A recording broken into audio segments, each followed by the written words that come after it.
Добрый вечер. Вы смотрите программу «Якутия в деталях». С вами Яна Бабаева. Подошел к концу 4-й фестиваль «Мусы Стар», который в очередной раз собрал молодежь региона, экспертов, настоящих профессионалов своего дела, которые готовы были делиться знаниями, отвечать на вопросы и вдохновлять на дальнейшие творческие победы. И сегодня с нашей гостьей, членом Совета по межнациональным отношениям при президенте России Маргаритой Лянге, мы поговорим о том, как прошла встреча с ребятами в рамках медиашколы, а также затронем тему межнациональных отношений и как правильно освещать вопросы отношений между народами. Добрый вечер. Поделитесь, пожалуйста, Яна. впечатлениями, как наши молодые журналисты, и расскажите о том, какие вопросы обсуждали, какие вопросы задавали, и понравилась ли вам аудитория Якутии.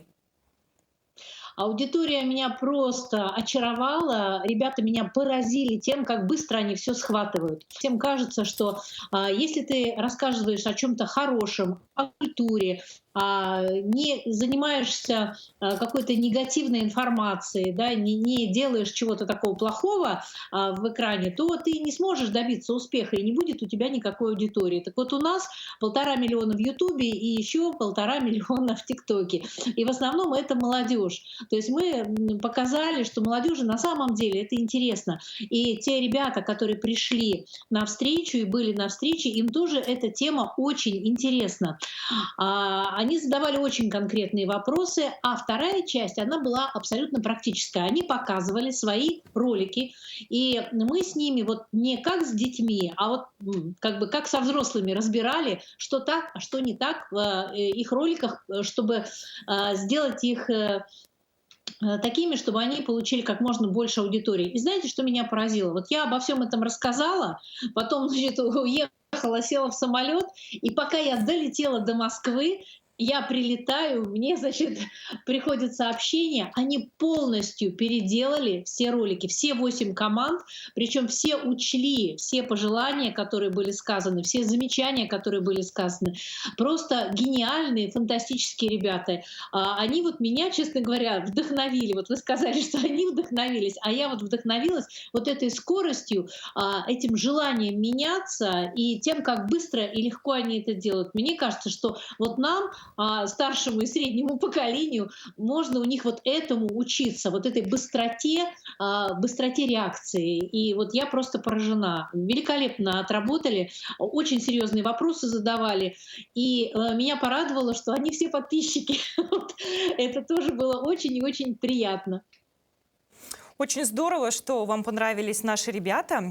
Расскажите, пожалуйста, какими качествами должен обладать журналист, который пишет о межнациональных отношениях? И нужна ли, скажем так, специальная подготовка к этой тематике, специализация?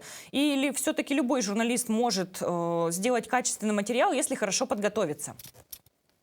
У меня встречный вопрос. А любой журналист может прийти и написать хороший материал о, допустим, премьере балетной в Большом театре? Не Наверное, может. нет. Наверное, спортивный журналист с этим, ну, справится, конечно, любой журналист справится, но качество этого материала, конечно, будет разное. Конечно, нужна подготовка, тем более такая сложная тема, как тема межнациональных отношений. Здесь нужно знать историю формирования государства, здесь нужно знать основные ключевые моменты национальной политики, взаимоотношений между народами, потому что мы так давно живем вместе, у нас разные периоды были в нашей истории. И нужно эти все периоды знать, нужно знать всех тех экспертов и активистов, которые на конкретно твоей территории работают, чтобы понимать, к кому можно обратиться, а к кому не стоит, чтобы просто не стать орудием манипуляции, не транслировать какие-то, ну, скажем так, фальшивые смыслы через свое медиа. А сейчас ситуация тем более сложная, потому что идет СВО, и на Россию, а особенно на национальные республики, идет буквально массированная атака. Нам пытаются рассказать, что мы друг друга якобы ненавидели много столетий, что пытаются поссорить нас. И вот эта вот вся чернота, и эта неправда, она льется огромным потоком через социальные сети, через любые каналы, пытаются нас рассорить. И противостоять этому могут только, конечно, ответственные журналисты, ответственные блогеры, которые знают свою историю, которые живут на своей земле и которые знают своих людей и которым доверяют люди. На нас огромная ответственность. Мгм. А подскажите, пожалуйста, какие подводные камни вот существуют для журналистов в теме межнациональных отношений? И должен ли он ощущать особую ответственность, когда готовит материал на эту тему? Ну, вот журналист, который прям этим вопросом занимается профессионально. Конечно, конечно, подводных камней достаточно много. Ну, начну с того, что а, часто бывают какие-то моменты, связанные с бытовыми конфликтами, и Якутия прекрасно знает, как это бывает, когда бытовой конфликт превращают, переворачивают и превращают в конфликт якобы межнациональный. И только потому, что участники, допустим, ну, какого-то криминального события, они разных национальностей. Мгм. Но исходя из этой логики, у нас каждое криминальное событие — это межнациональное, потому что обязательно каждый человек, он, значит, носитель какого-то этноса, да, у него есть национальность. Но очень редко, на самом деле редко бывает, что какие-то криминальные события, они связаны именно с неприязнью по этническому признаку. И вот различать вот эти вещи, показать своей аудитории, отличить одно от другого — это важная задача журналиста. Потому что, ну, надо нам просто изначально понимать, что кто заинтересован в том, чтобы у нас была нестабильность, кто заинтересован в том, чтобы мы друг к другу относились с подозрением, чтобы нарушить вот ту многовековую дружбу, которая у нас была и которая позволяла нам достигать невероятных успехов и побед вместе именно. Вот кто заинтересован в том, чтобы это все прекратилось? Ну, ясно, что не те, кто живут внутри страны. Поэтому журналист всегда должен для себя внутри выбрать, он на чьей стороне.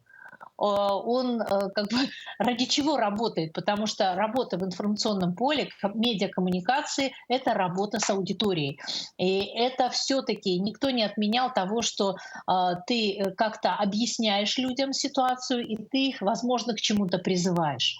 Да, и вот к чему ты призываешь, как ты объясняешь, и что на выходе, это каждый решает, журналист сам по себе. Мгм. Говоря о межнациональных отношениях, хотела бы затем затронуть тему мигрантов. Вот подскажите, пожалуйста, где эта тонкая грань гостеприимства и защиты интересов своей страны от чужаков? Ведь очень многие страны столкнулись с такой проблемой, что в части миграционной политики, ну, например, Франция с ее Меня арабами и зовут афрофранцузами. Вот как не столкнуться с такой проблемой нам, и как вообще быть здесь? Ну, здесь, наверное, выход только один. Когда мы четко понимаем и для себя понимаем, и все общество понимает, сколько мигрантов нам нужно, на каких условиях они к нам приезжают, и это должен быть общественный консенсус. Пока у нас, ну, все-таки он еще не до конца достигнут. Мы только движемся к нему. У нас еще здесь была такая очень серьезная ловушка — сравнивать нас с, может быть, с Францией, куда приезжали, да, люди немножко с другой культурой, не совсем правильно. Да, действительно, во Францию приезжали граждане тоже как бы вот их колоний, да, из колоний стран Магриба, Мгм. и это была первая волна. И там, в общем-то, особых проблем не было. А началось со второй волны, когда приехали люди уже с другим менталитетом, с другими взглядами. И вот здесь мы тоже немножечко столкнулись с тем, что когда мы жили в одной стране, мы воспринимали друг друга, и до сих пор очень многие воспринимают друг друга как вот мы же единое целое, мы же жили в одной стране. Да, действительно, с людьми вот моего возраста мы жили в одной стране, потому что мы учились по одним учебникам, и у нас проблем не возникало. Но сейчас пришло другое поколение, которое, вот как ни странно звучит, выросло на других учебниках. У них нет опыта межнациональных отношений, у них очень часто нету даже опыта, ну, взаимодействия с представителями других народов, потому что, как правило, это приезжают к нам люди низкоквалифицированные из далеких таких поселков, аулов. Они представители других народов, ну, как бы в своей жизни вот видят ровно, когда они к нам приезжают. И как себя вести, они тоже не всегда знают и понимают. И здесь, конечно, тоже наша задача. Нужны ли нам такие люди, нужны ли нам такая низкоквалифицированная рабочая сила, а может быть, нам нужно сконцентрироваться все-таки на усилении механизации, чтобы вот этот труд низкоквалифицированный заменить механизмами разными, роботами, всем чем угодно, да, но не привозить людей, которые часто не готовы к жизни в нашем многонациональном государстве. Мы все-таки, имея 194 народа, мы привыкли да, жить и уважать друг друга. Не всегда мы видим это со стороны мигрантов. Да? Мы видим, в общем, разные отношения. И, повторюсь, здесь мяч на нашей стороне. Кого мы впускаем, на каких условиях мы впускаем, в каких количествах и в какие конкретно регионы. Это должно быть объяснение не постфактум, а это объяснение должно происходить еще до того, как эти люди въехали. То есть это вопрос общественного согласия. Мне кажется, что к мигрантам мы должны, конечно, в том числе относиться как к людям, временно приехавшим на работу, да, как к командировочным. Я очень много езжу по стране, и в Якутии я была 10 дней, и я туда приехала одна. Со мной не было, я не знаю, детей, бабушек, дедушек, там, кошек моих, собачек и всего остального. Да, я приехала, отработала и уехала. А представьте, если человек приехал, допустим, на месяц, и надо заниматься с его ребенком, а ребенок не говорит на языке. Это какая нагрузка для всей системы образования, да, для школы, это напряжение.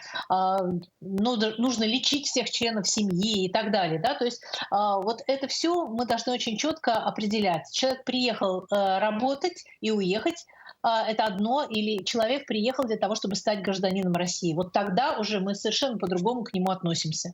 Тогда уже включаются все механизмы интеграции, он должен знать язык хорошо, мы помогаем его детям, мы всем-всем-всем помогаем, потому что это наш человек. Да, уже гражданин России, и мы уже вкладываемся своим бюджетом в него. Это большие деньги. Интеграция и адаптация. Это тоже надо понимать. И это деньги не откуда-то, это деньги из нашего кармана. И вот, собственно, мне кажется, что вот к наведению такого порядка и четкому пониманию, кто у нас временные сотрудники, временные работники, а кто у нас приезжают как потенциальные и будущие граждане России, вот мы уже к этому движемся. И движемся благодаря в том числе соблюдению, несколько, на мой взгляд, нарушенного баланса интересов бизнеса, который заинтересован был в дешевой рабочей силе, и балансов общества, интересов общества, которое заинтересовано в стабильности. Мгм. Есть такая фраза «в Риме поступай как римлянин», то есть следуй правилам и законам страны, где оказался. Также можно сказать и о национальных регионах нашей страны, например, та же Якутия, Бурятия, Тыва. Вот как вы считаете, стоит ли готовиться к визитам в национальные республики и нужно ли просто, может быть, нужно быть готовым к тому, что тебя что-то очень сильно удивит или, может быть, даже напугает, потому что очень часто, когда приезжают к нам гости, они очень сильно удивляются, что мы едим сырую рыбу, допустим, что у нас есть строганина, и это их немножко даже порой пугает. Конечно, готовиться надо. Страна самая большая на планете Земля. Друзья, мы должны, мне кажется, забываем, что мы живем в самой большой стране на Земле. Вот больше нас нету. Мы одно из самых многонациональных государств. У нас 11 часовых поясов и 4 климатических зоны. Вы представьте, нет никого, кто мог бы сравниться по всем этим параметрам с нами. Конечно, мы разные. У нас много общего, очень много общего. Но у нас есть и различия. Но я думаю, что к этим различиям, конечно, нужно готовиться. Если ты едешь в другой регион, потрудись потратить чуть-чуть времени, чтобы что-то погуглить. Да? А я думаю, что со строганиной произойдет то же самое, что произошло со мной. Когда я много лет назад впервые попробовала строганину, то это теперь мое любимое блюдо. И в Якутии я ела его 2 раза в день, как только могла. Все 10 дней и просто наслаждалась, потому что, к сожалению, не во всех регионах это возможно. Есть только несколько регионов, где можно себе позволить вот такую роскошную еду. И я думаю, что через еду мы тоже знакомимся, через кухню мы знакомимся друг с другом, восхищаемся и влюбляемся друг в друга. И мне кажется, что это очень здорово. Спасибо большое за теплый отзыв о нашем приветливом и, можно сказать, теплом регионе, душевно теплом. Ну, вот вы тоже так сказали, что все мы разные. Я вот с этим согласна. Даже несмотря на одну национальность, ну вот что говорит даже о том, что у людей бывает разный менталитет, даже когда мы живем в одной стране. Вот как нам всем быть более толерантными друг к другу? Вот что для этого нужно сделать? Ну, наверное, больше разговаривать. Больше разговаривать, больше говорить о каких-то вещах, где мы друг друга не понимаем, в том числе, прежде всего, в медиапространстве. Потому что когда у нас в медиапространстве национальный вопрос проявляется только когда случилась какая-то проблема, то это неправильно. Вот чтобы проблема не случилась, нам как раз и нужно говорить о каких-то моментах напряженности. Вот если кого-то что-то напрягает, нужно открыто об этом говорить.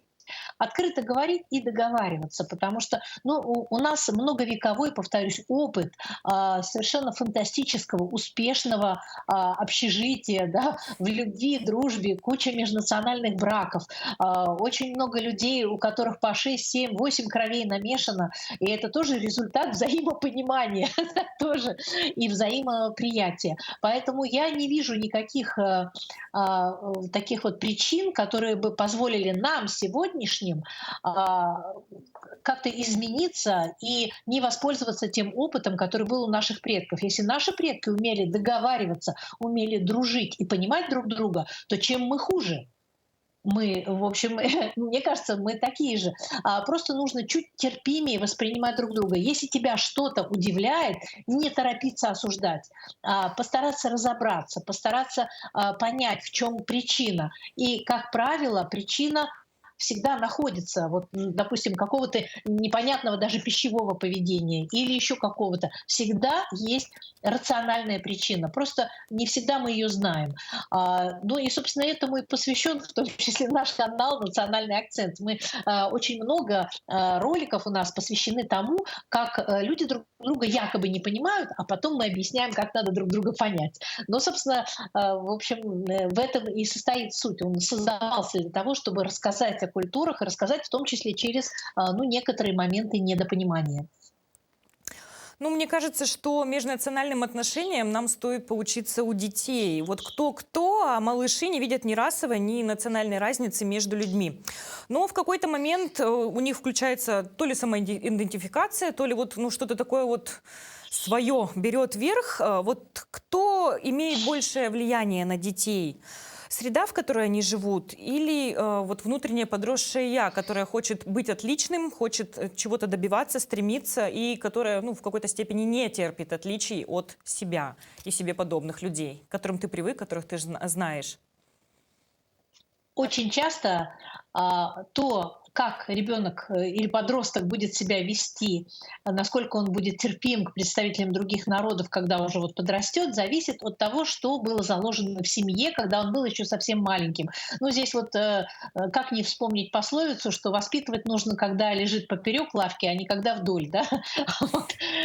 И это и проявится. Но я здесь хочу еще обратить внимание, что часто родители какие-то свои проблемы и комплексы, они транслируют детям. И если родители еще как-то сдерживаются, то дети, они, ну вот что, если они слышат это от родителей, они это и переносят. А что говорят родители? Там, не дружи там с представителями такого-то народа, дружи со своими, жениться и замуж выходить нужно только за своих, еще что-то. Вот это все кто транслирует? Эти все вещи транслирует, конечно, старшее поколение, которое, между прочим, часто само состоит в межнациональных браках и так далее. То есть здесь вот такое, знаете, какие-то проблемы, которые внутри самих родителей, они проявляются в детях. Поэтому я считаю, что в подростках проявляются проблемы родителей. Мгм. Народов много, а страна одна. Ну и все мы ее очень сильно любим. Вот как вы считаете, что, на ваш взгляд, в нашей стране объединяет все народы? Я думаю, что вот наша уникальная территория, наша уникальная история. И вот мы очень часто недооцениваем то, что мы, собственно, с вами имеем. А имеем мы не только уникальную с точки зрения недр и богатств землю, которую нам предки оставили. Это их заслуга, не наша. Да, они смогли сформировать такое большое, могучее, богатое государство, которое нам оставили в наследство. А еще и они нам оставили в наследство удивительную вещь. Вот то самое умение жить в мире и согласии. Вот я здесь вспоминаю памятник, который стоит в Якутске, к которому очень многие молодожены приезжают сразу после свадьбы, и там прям он натерт, да, на счастье его там трогают руками и фотографируются рядом с ним. Я говорю о Семене Дежневе, об Акаяде, да, вот этот памятник семье межнациональной, это умение принимать друг друга, не давить друг на друга, а учитывать вот особенности друг друга и перенимать самые лучшие черты, мне кажется, это наше огромное интеллектуальное достижение наших предков. Вот, к сожалению, почти никто на планете Земля не может этим похвастаться. А мы смогли. Но только от нас сейчас зависит, мы это передадим, мы это сохраним, или это останется историей. Вот мне кажется, что нашу страну объединяет вот это удивительное любовь и терпение друг к другу. Терпение, даже принятие. Вот терпение не хорошее слово, а вот именно принятие друг друга и умение любоваться друг другом. У нас очень много исследователей, которые исследуют культуру того или иного народа, они не принадлежат к этому народу. Они просто такого практически нигде нет. У нас очень часто люди влюбляются в культуру какую-то и становятся ее амбассадорами, начинают ее продвигать, эту культуру, при этом у них ни капли от этого народа нету. И это нормально для нас. У нас этих примеров огромное количество. Но я не знаю, кто может этим похвастаться. Это же наше уникальное явление. И вот это нас объединяет. Вот объединяет наша любовь друг к другу, я бы сказала. И наши прекрасные большие просторы. Ну, а я хотела бы у вас узнать, можно ли воспитать патриота? Ну, это если да, как это сделать и в чем проявляется патриотизм, на ваш взгляд? Воспитать патриота, мне кажется, можно не словами, не тем, что мы тут организуем детей, они бегают, значит, как-то строим, а своими делами. Своими делами и вовлеченностью людей в эти дела. Для меня патриот — это человек, который делает на своем месте все, что он может для своей страны и даже больше. Вот это настоящий патриот. Не тот, который на трибуне стоит и красиво разговаривает, а тот, кто дело делает. И мне кажется, что вот воспитать можно тоже только делами, словами. Тем более, когда они где-то расходятся с делами, воспитать никакого патриота нельзя. Можно вызвать только негатив у молодого поколения. Оно очень чувствительно к фальши. И поэтому воспитать патриота можно только искренностью, любовью и своими делами на благо Родины. Не могу с вами не согласиться и хочу вернуться к межнациональным вопросам. Порой случаются межнациональные конфликты, в том числе и такие, которые становятся достоянием общественности. То есть они выходят в СМИ, появляются в каких-то пабликах, люди их обсуждают. Вот как правильно их нивелировать? И кто все же должен это делать? Правительство, может быть, руководители общин или сами люди? Вот как правильно реагировать, как правильно поступать? Прежде всего я хочу сказать, что любая проблема это, не так страшно, как нам кажется. У нас очень боятся, межнациональная напряженность. А вот на самом деле я считаю, что жизнь — это всегда какие-то проблемы, которые мы решаем. Нет проблем и нет конфликтов только у организма, который уже перестал жить. Наша межнациональная жизнь, она очень яркая, разная, она постоянно меняется. И наша жизнь, собственно, это и решение проблем, поиск наиболее эффективного решения каких-то проблем. Поэтому да, случаются межнациональные проблемы. Вот я бы не называла их конфликтами, потому что ярко выраженный конфликт у нас на территории страны именно по межнациональному признаку последний раз, слава тебе, Господи, был много лет назад, в 92-93 году. году, это на территории Северного Кавказа, осетино-ингушский конфликт. С тех пор у нас есть проблемы, у нас есть напряженности. Но вот конфликта, вот мне кажется, что это слишком сильное слово для того, что у нас происходит. Есть напряженности. Да, с напряженностью должны работать все вместе. Когда мы говорим, ну должна власть только работать, да это не получится, потому что без подключения гражданского общества, общественных организаций и просто людей никакую проблему не решим. Проблема касается всех. Она касается и людей, которые оказались в ней задействованы, и тех, кто рядом живет. И поэтому и решать ее должны все вместе. Но здесь у каждого своя роль. Если у власти роль такая, чтобы проанализировать и, собственно, предотвратить в будущем, да, сделать выводы и убрать причины, которые способствовали этой напряженности, то есть это такая системная работа, то у гражданского общества и у просто людей, у них задача нивелировать вот этот негатив на межличностном уровне, включиться, не прятать голову в песок, а в то же время как бы подключаться и понимать, что все мы заинтересованы в том, чтобы в нашем дворе, в нашем городе, в нашем поселке был мир и согласие. Когда этого нет, нет жизни. И здесь поэтому странно ждать, что только какая-то одна сторона, или общество, или только власть включится. Это наше общее дело, и работать с ним нужно сообща. А как не стать жертвой неверной трактовки событий, когда вот случаются межнациональные проблемы? Все же участники или невольные свидетели могут занимать одну сторону, забывая об интересах других людей. Ну, как бы, и также могут однобоко передавать эту информацию, например, ну, из уст в уста. То есть они же не профессионалы своего дела, как журналисты, а просто вот что-то услышал и рассказал.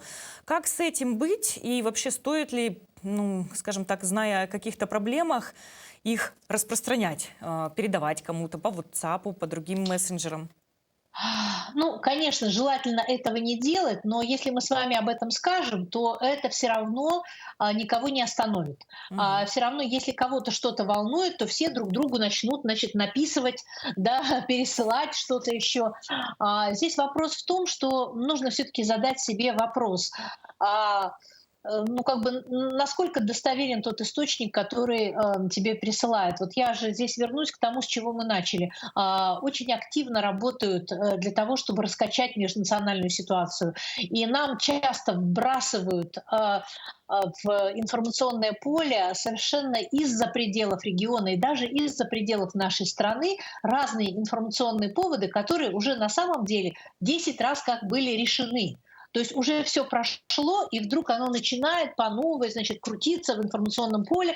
Вот когда вы это видите, прежде всего задумайтесь, кто вами манипулирует. И хотите ли вы, чтобы вами кто-то манипулировал из-за рубежа против ваших интересов? То есть вот здесь выбор каждого. И здесь, конечно, медиаграмотность очень важна, чтобы наши граждане могли отличить манипуляцию, вранье, подтасовку. Ведь знаете, когда вот есть еще такое выражение у журналистов в том числе, да, когда, ну, оно не очень красиво звучит, когда, значит, труп всплыл, да, вы же знаете, что это такое, когда вдруг выстреливает информация, допустим, как будто она вчера произошла, а она произошла 5-6 лет назад. Просто по выдаче в заголовке она вдруг поднимается, значит, и якобы это сейчас случилось. А потом, когда начинаешь разбираться, то оказывается, это все уже прошло 5 лет назад, и все фигуранты этого дела уже давным-давно или сидят, или уже даже отбыли свой срок и вышли на свободу, ну, все что угодно, да, а тебе это подается, как будто это вчера произошло, чтобы вывести тебя из равновесия.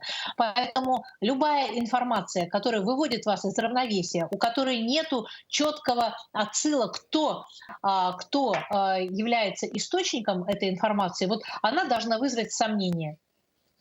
Мгм. Ну вот как раз у меня вопрос про медиаграмотность. Интернет — это отличная возможность для того, чтобы узнать много нового, обзавестись друзьями из разных уголков планеты. Все мы об этом прекрасно знаем, но при этом интернет таит в себе огромную кучу опасностей. Вот начиная от кибермошенников до фейков, которые уже превратились в нечто особенное, дипфейки, особенно когда подделывают и голоса, и внешность. Вот как правильно фильтровать информацию и как находить поистине, ну, хороший и качественный контент? Поделитесь, пожалуйста, с нами. Ну, здесь нужно определиться со своими интересами. Да.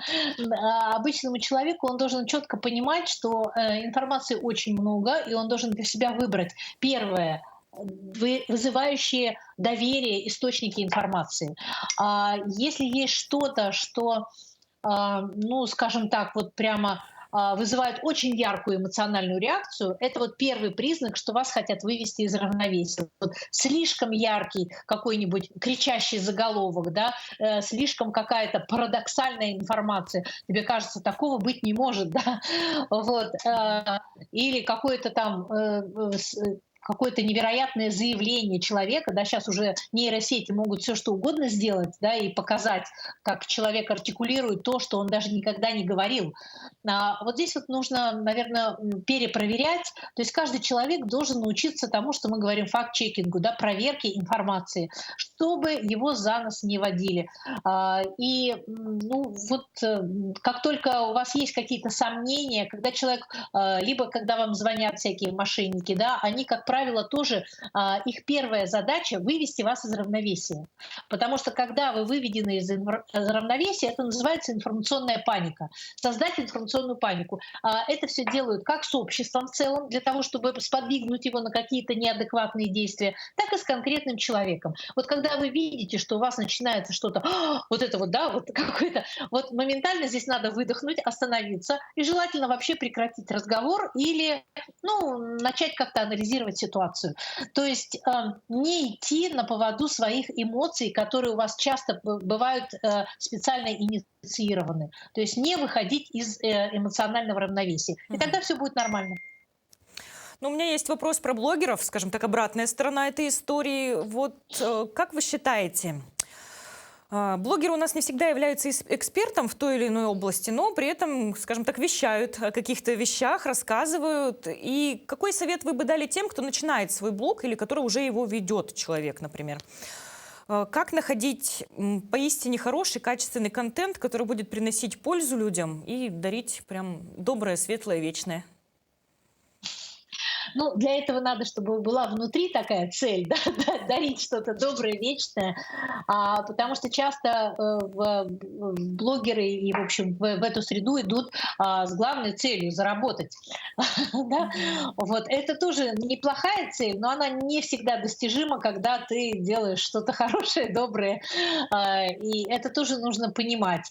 А второе, вот я бы здесь, знаете, мы говорим, что вот блогеры, которые не совсем специалисты, которые как-то дают советы в том, в чем не разбираются. А у меня, в свою очередь, вопрос: а где те, кто разбираются? Почему они не идут в новые медиа? Почему там у нас засилье не специалистов? Мне кажется, что запретить кого-то невозможно. Если у людей есть потребность в получении информации, значит, у них должен быть выбор. И если вы действительно заботитесь о людях, и вы специалист, и вы видите, как блогеры кого-то обманывают, значит, дайте себе, пожалуйста, труд зайти вот в эту среду. Она непростая, и как бы своим экспертным мнением перебить вот этих неквалифицированных блогеров. Это возможно. Я это знаю на себе. Я честно могу сказать, еще 2 года назад в страшном сне не могла представить, что я буду блогером. Я предполагала, что ну, я кому-то буду помогать и так далее. Но так случилось, что ну, вот пришлось, я не жалею ни капли. Мне это очень много дало, и общение с молодой аудиторией, оно действительно заряжает. Но это большой труд, и на это нужно решиться. Если вы хотите, то все в ваших возможностях. И здесь, когда говорят, что блогерами можно стать только если ты молодой человек и так далее, нет, мой пример. В 50 с плюсом я зашла в блогосферу и, ну, в общем, достаточно уверенно себя в ней чувствую сейчас. Я поясню нашей аудитории. Вы блогер-миллионник. Я, честно признаюсь, с превеликим удовольствием смотрю ваши ролики. Расскажите, пожалуйста, о вашем проекте в сети от задумки до реализации. Вот как по мне, это уникальный опыт, когда контент получается интересным, без прогревов и хайпа. И сейчас где можно увидеть ваши ролики, если учесть тот факт, что TikTok закрыт для российских пользователей? Ну, новые ролики там не публикуются. Ну, прежде всего, увидеть можно, с одной стороны, на Ютубе, канал так и называется «Национальный акцент», на Рутубе, он тоже называется «Национальный акцент». Если зайдете в ВК, то тоже «Национальный акцент», и там все Все эти просто, да? ролики, да, в той или иной степени вы там их все найдете, да, на разных платформах. Ну, действительно, сейчас аудитория в ТикТоке составляет где-то 1,5 миллиона, еще 1,5 миллиона почти в Ютубе.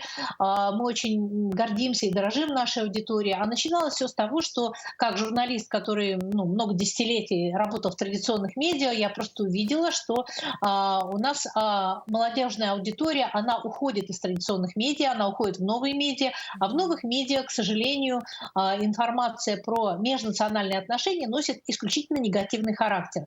То есть опять рассказывают о том, как все друг друга ненавидели веками, как все было плохо, как кто-то кого-то угнетал. И вот эта вот бесконечная история, либо какие-то нехорошие шутки по поводу того, у кого какие традиции, да, и нехорошие комментарии. И, в общем-то, имея такой опыт за плечами такой классической журналистики, традиционной, я подумала, раз аудитория уходит в новую среду, то, значит, нужно идти за аудиторией, потому что журналист без аудитории — это не журналист. И говорить о том, что аудитория стала какая-то плохая, а вот мы такие хорошие, мы делаем такой прекрасный контент, а его никто не смотрит, это значит, вы плохо работаете. Вы делаете плохой контент, который не заходит вашей аудитории. Надо быть честными с самими собой. Да? Вот. Ну и, собственно, у нас было несколько попыток. 2 попытки, они провалились, могу честно сказать. А 3-я попытка, вот она зашла. Мы искали форму, мы искали, как говорить, о чем говорить. И, в общем, в результате вот у нас получилось то, что получилось. Я всех приглашаю на канал «Национальный акцент» на всех платформах, где вы только его можете смотреть, где вам удобнее. Он везде есть. Но у вас милейший блог. Подскажите, пожалуйста, может быть, у вас все-таки есть хейтеры? Потому что очень часто блогеры говорят о том, что они сталкиваются с хейтом даже при прекрасном контенте. Вот есть ли у вас? Надеюсь, что нет. Появились совсем немного. Появилось уже после того, как у нас уже был 1 000 000 подписчиков в Ютубе. Какие-то появились, которые там, допустим, говорят, у нас очень много роликов, где мы рассказываем про еду, про кулинарию, и, допустим, мне говорят, вы так неприятно чавкаете, что вы чавкаете, еще что-то такое, да. Мы совершенно спокойно к этому относимся. Были какие-то провокаторы, понятно, что на такую аудиторию, естественно, заходят разные структуры, которые не очень дружественные нам, и там пытаются какие-то гадости писать. Но, вы знаете, нам даже делать ничего не надо, потому что наша молодая аудитория такая прекрасная, они настолько тонко чувствуют, что мы делаем и для чего мы делаем, что нам даже банить никого не надо, потому что моментально через несколько минут наши же в комментариях говорят, если вы хотите сеять рознь, идите на другой канал. Вот прямо так и пишут. Да? А у нас здесь мы занимаемся культурой народов России. Нам интересно. Пожалуйста, не портите нам атмосферу, уходите. Меня так радует. Нам даже, повторюсь, нам самим даже делать ничего не надо. Наша аудитория сама отсекает вот этот негатив. Да, его очень немного, он есть, но мы совершенно спокойно относимся. Я спокойно отношусь к критике. И какие-то моменты, когда нас критикуют, действительно, может быть, это повод для того, чтобы задуматься и измениться. И поэтому я несколько раз в неделю сижу, лично сама читаю комментарии, помимо того, что это еще делает редакция. Я считаю, что это очень важно, это обратная связь. И, я не знаю, здесь важно очень относиться с уважением к своей аудитории. Вот если есть уважение, то все остальное наладится. Люди это прекрасно чувствуют. Мгм.